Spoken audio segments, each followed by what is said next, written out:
সুপ্রিয় দর্শক, আসসালামু আলাইকুম। সবাই কেমন আছেন? আশা করি আলহামদুলিল্লাহ সবাই ভালো আছেন। আমরা এই মুহূর্তে আছি গাজীপুর বাইপাস কাঁচা বাজার আড়ত। আপনারা দেখতে পাচ্ছেন এখানে কিন্তু পর্যাপ্ত পরিমাণ ফল আছে, যেই ফলটার নাম হলো তরমুজ। এই ফলের তরমুজের দাম বর্তমান সময়ে কত টাকায় বিক্রি হচ্ছে এবং কি আজকের বাজারে কীরকম বেচা কিনা হচ্ছে, ক্রেতার সংখ্যা কীরকম আছে, আর এই ফলের আমদানি কীরকম আছে সেটা অবশ্যই আমরা জানিয়ে দেব বিক্রেতা ভাইয়ের কাছ থেকে। দর্শক, আমরা চলে যাব বিক্রেতা ভাইয়ের কাছ থেকে কিছু তথ্য জানার জন্য এই ফলের বিষয়ে। আসসালামু আলাইকুম রহমতুল্লাহ। ওয়ালাইকুম আসসালাম। হজরত, কেমন আছেন? আলহামদুলিল্লাহ ভালো। তো আমরা দেখতে পাচ্ছি যে এখানে পর্যাপ্ত পরিমাণ তরমুজ আছে। এই তরমুজের আজকের বেচা কিনা কিরকম? আজকের বেচা কিনা খুবই স্লো, ঠান্ডার জন্য। মানে ঠান্ডার জন্য একটু স্লো না? স্লো। তো আজকের বাজারে এটা কেজি হিসাবে বিক্রি করেন নাকি পিস হিসাবে? পিস হিসাবে বিক্রি করি, কেজি হিসাবে বিক্রি করি।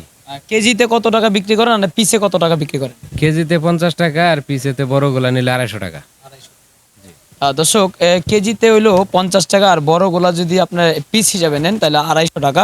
তবে আজকের বাজারে ক্রেতার সংখ্যা কিরকম এই ফলের?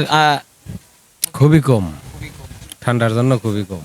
ঠান্ডার জন্য এটার মানে আমদানি কি এই ফলের আমদানি বেশি নাকি কম? ফলের আমদানিও কম, কাস্টমারের আমদানিও কম। মানে অতিরিক্ত ঠান্ডার কারণে এটা খাচ্ছে না, কারণ এটার ভিতরে তো একটু ঠান্ডা, তো এই জন্য ঠান্ডার জন্যই খাচ্ছে না। হ্যাঁ দর্শক, আমরা যেটা শুনতে পেলাম এই এই যে আপনারা দেখতে পাচ্ছেন যে তরমুজটা, এটা কিন্তু আপনারা এই তরমুজটা ম্যাক্সিমাম এটার ওজন হবে 5 থেকে 6 কেজি, অতএব 7 কেজি।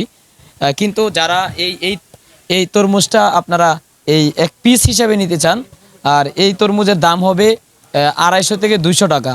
আর যারা কেজিতে নিতে চান, কেজি তো বিক্রি করা হয় না, কেজি তো আপনারা নিতে পারবেন, তবে কেজি 50 টাকা।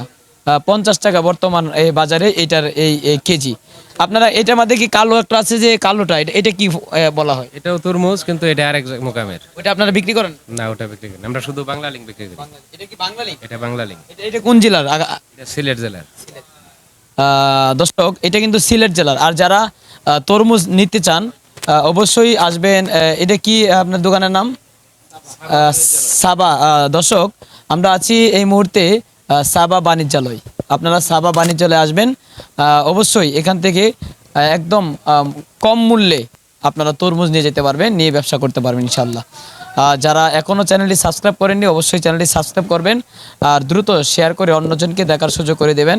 যারা ব্যবসায়িক ভাই আছে তারা দেখে অবশ্যই গাজীপুর বাইপাস কাঁচা বাজার আড়ত থেকে পর্যাপ্ত পরিমাণ তরমুজ বিভিন্ন ধরনের ফলগুলো ইনশাল্লাহ নিতে পারবেন।